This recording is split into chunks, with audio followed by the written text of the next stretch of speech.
Arsenal's 3-0 victory over Manchester City in the Community Shield may not tell us who will win the Premier League this season, but it does tell us something about where these two clubs currently stand.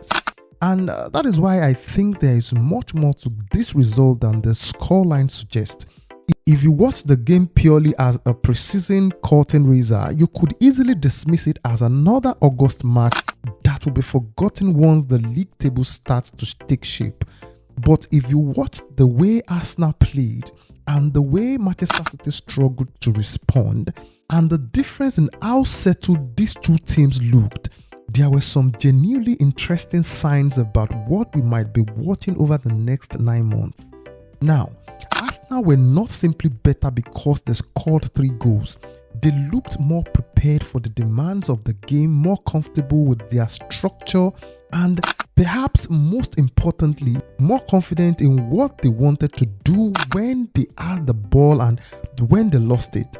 Manchester City, by comparison, looked like a side at the beginning of a transition, and that is hardly surprising when you consider the scale of the change taking place at the club. But it became very obvious again, an Arsenal side that has spent several seasons developing under the same manager and is now adding quality to an established framework rather than trying to build one from scratch. And that distinction is so important because this is where I think some of the immediate reaction to the result has gone slightly wrong.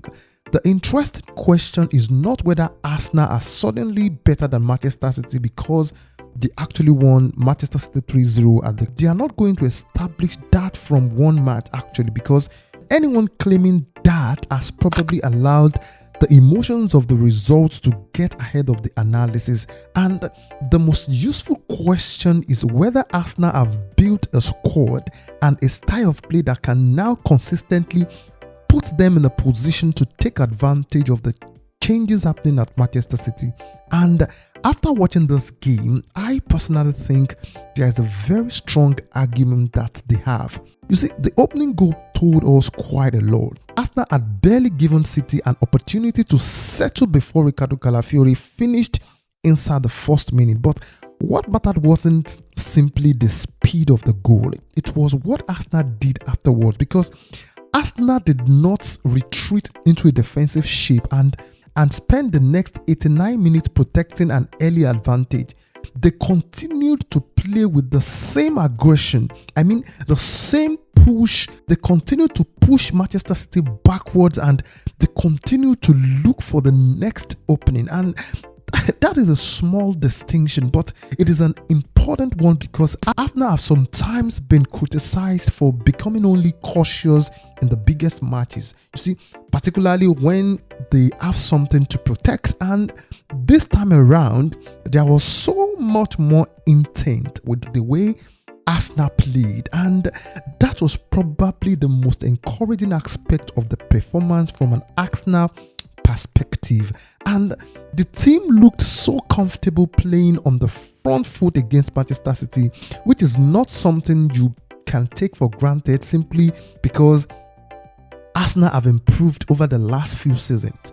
City have spent years making opponents change the way they play, and teams go into matches against them already thinking about how to survive their possession, how to stop their midfield controlling the game, and how to prevent their crazy forwards from, receiving the ball in the dangerous areas when you have the likes of Haaland. And Arsenal, however, seemed much less concerned about reacting to Manchester City and much more interested in imposing their own game. And that is where the new additions became particularly interesting to me in that game. Now, let me start with Christos Stolis, because this guy was one of the standout performers yesterday and he contributed to all 3 Arsenal goals. And what impressed me was not simply the end product, it was the willingness to take responsibilities and possession, and he was prepared to run at City, prepared to move into dangerous areas and prepared to make things happen rather than simply fitting himself into the existing structure. You see, for a player coming into an established Arsenal side, that is exactly the kind of quality that can make a difference over a long season. And I so much love the way Christostolis has kicked off his Arsenal career. And this is where Arsenal's recruitment becomes more interesting than simply looking at names they have added. You see, Mikel Arteta already has a very defined footballing structure. His players understand the positions they are expected to occupy and the pressing triggers they are looking for and the movements that create space for one another. When you add players with individual quality to a structure that already exists, the potential improvement can be significant because those players do not have to reinvent the team. They simply have to make the existing system more difficult to defend. And that is what Arsenal appeared to have against Manchester City. And when you look at Kai Havertz's goal, that was another example of what I was saying. His movement created a problem that Manchester City's defenders didn't deal with. And when Christostolis delivered the ball, Havertz attacked the opportunity decisively. And Arsenal's second goal wasn't some elaborate tactical masterpiece, but football at this level is often decided by whether players recognizes those moments quickly enough, and Arsenal were recognizing them yesterday against Manchester City, and that is what I'm trying to say. And there's also Martin Ødegaard, because for me, his performance was one of the more important things to take from the match against Manchester City, because Arsenal are at their best when their captain is playing with authority rather than simply participating in the possession. Ødegaard has always been technically excellent, that's for sure, but when he starts dictating the tempo of Arsenal's attacking play, the entire team becomes more fluid, and his positioning gives Arsenal another passing option.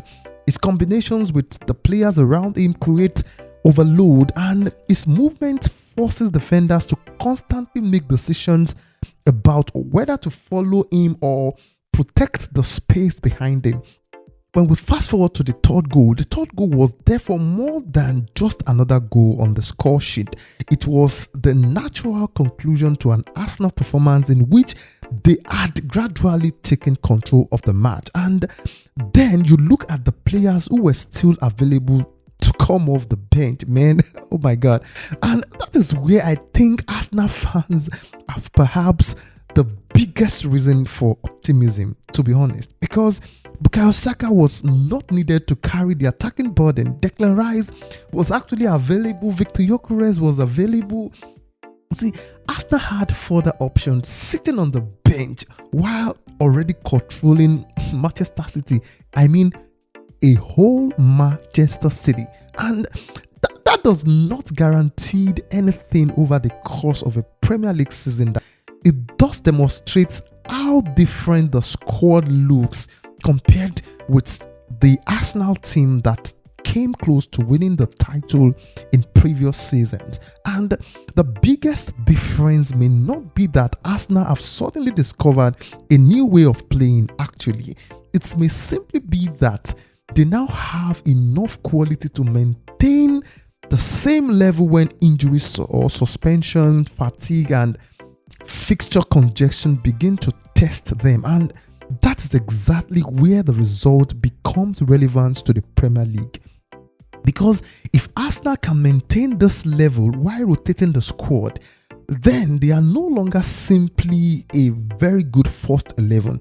They become a much more serious title threat. But there's another side to this whole match against Manchester City, and that is Manchester City itself, because it would be very easy to look at the 3-0 scoreline and conclude that Man City are finished. I don't like to believe that for a second, because what we saw was a Manchester City side going through one of the most significant transitions in the club, and the club has experienced in modern era, because this is not Pep Guardiola's team. I want you to know that. So, whatever happens from here, Enzo Maresca is going to have to establish his own identity, his own structure and his own ways of solving problems. And that takes time. To be honest, it takes time. So I feel for teams that changes manager often, especially when a manager has stuck to a team for more than 5 years or 4 years. It's a big deal for the team when a new manager comes in. And the difficulty for City is that they don't really have the luxury of time in the way most clubs would, because Manchester City had judged against a completely different standard. A normal rebuilding process might allow a manager several months to establish his ideas, but at City, every dropped point immediately becomes part of a much bigger conversation, because the expectation is not simply to compete. The expectation is to dominate any team they want to play. And that is why the Arsenal result will be so useful for Maresca, even if it was obviously a disappointing afternoon. So it showed him exactly where his team still has the problem. And City struggled to actually create the kind of sustained pressure that has defined them for so long. And you see, Arsenal were able to disrupt their rhythm. And when Manchester City needed to change the game, they didn't have the same level of control that we've become accustomed to seeing from them. So there are actually reasons for that, if I will excuse Maresca, because to be honest, Rodri was absent, and you see, the squad is still evolving actually. New players are adapting. Even the manager is trying to implement his own ideas, and there is every indication that City still have work to do in this transfer market. Hopefully, they're going to get some good players that will hit the ground running. So I don't think Arsenal have exposed a broken Manchester City. It's a football after all. Someone have to win. But what they may have exposed is a vulnerable Manchester City. And that is a very different thing, because a vulnerable City is still Manchester City. They still have world-class players. They still have enormous financial resources. They still have the experience of competing at the highest level. And over a 38 games Premier League season, they will definitely improve. And the question is whether Arsenal can take advantage of the period in which Manchester City are still finding their feet. And that ultimately is why this match matters so much for Manchester City. And Arsenal don't need Manchester City to collapse, actually. They simply need to be better often enough. Better often and often and often and often. So they need to take points in the games where they previously dropped them. They need their attacking players to remain healthy, and they need their main man, their captain, to stay influential, because when he's influential, the midfield is always electrifying, and they need their midfield options to give Mikel Arteta flexibility, and they also need the new signings to continue adapting as quickly as they did against Manchester City, because the Premier League is not won by beating Manchester City alone. Anything is possible. A small thing can surprise you, and that is the challenge Arsenal now face, because the most encouraging thing about this Community Shield performance is that Arsenal looked like a team capable of doing exactly that. And there is still a huge amount we don't actually know. We don't know how they will perform when they have to play every 3 days. And we don't know how they will respond to a serious injury crisis. And we don't actually know whether their new attacking options will maintain this level when the pressure of the title race arrives in January and February.